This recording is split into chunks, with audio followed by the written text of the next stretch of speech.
My microphone doesn't work!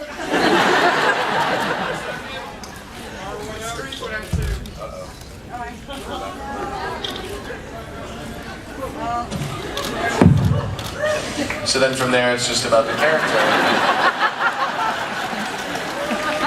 And, you know, crafting a performance based on what the character's essence is. So for Spock, you know, and Sylar and Thredson, they're all just very different, you know? I don't know, that was a bad answer, right? Good answer? All right. Yeah, who else? Hi, over here. Where? Over there, okay. Hi. Hi, thanks. Big fan since Hero Season 1. My question is maybe a little bit on the heels of the last one. I don't want to spoil anything for anybody, but I'm sure everybody in this room saw Star Trek Into Darkness, and my question is about the iconic scene, of course, where you, instead of the previous iteration, say that name with such intensity. Okay. Way to preserve the spoiler. Something tells me that wasn't the end of your question. Why did you take the microphone away from me? I wasn't done with the question. How did I prepare for it, you ask?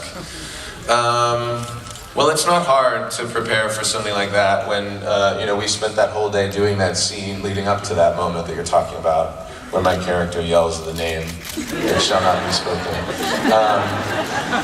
So the day was really intense because we spent hours and hours in that scenario where, you know, someone who I'm incredibly good friends with in real life and whose character, my character, is incredibly good friends with in the world of the movie, appears to have expired.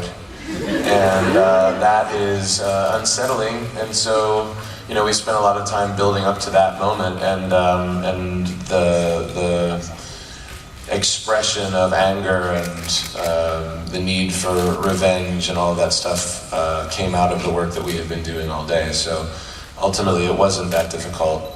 The most difficult thing about that scene was that we were shooting in a converted warehouse, basically, probably a space at least as big as this room, but with ceilings probably about 2 times or 3 times as high, like just this cavernous. It was where Lindbergh built his airplanes, like it was like his airplane situation. And there were birds in the rafters of the place, so in the middle of this very intense but very quiet kind of intimate scene, we had to contend with like for hours, and they brought in actually like birds of prey to scare the little birds from chirping. They would, like, between takes, they would do foghorns and air horns in order to scare the birds into silence, which didn't work very well. So that was probably the biggest challenge of that whole experience, was contending with the little, like, swallows that were up in the rafters, I guess. But yeah, there's that.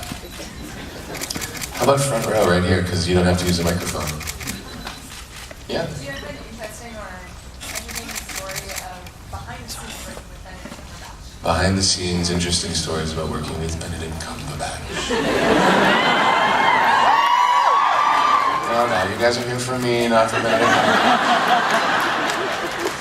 Well, Ben's a great guy and, you know, enormously talented actor. And the great thing about working with Ben is just that there's such a familiarity and such a common language. We both come from the theater, and I would say just that epic battle that we have at the end of the movie was probably the thing that I'll remember most from the whole shoot. It was like an 11-day sequence that we shot over, you know, a few weeks, and it was really intense and kind of unrelenting in its brutality, and we had to just keep going and you know, just fight all day. And so you bond with somebody over something like that, and I would say that's probably the thing that working with him I'll take away from the most. But we're great friends. We see each other all the time. Whenever, you know, one of us is in the other one's city, we always hang out and find time to catch up. So it was all good stuff. I wouldn't say there's anything uproariously funny that I could share with you, other than just sort of day-to-day humor that probably wouldn't translate.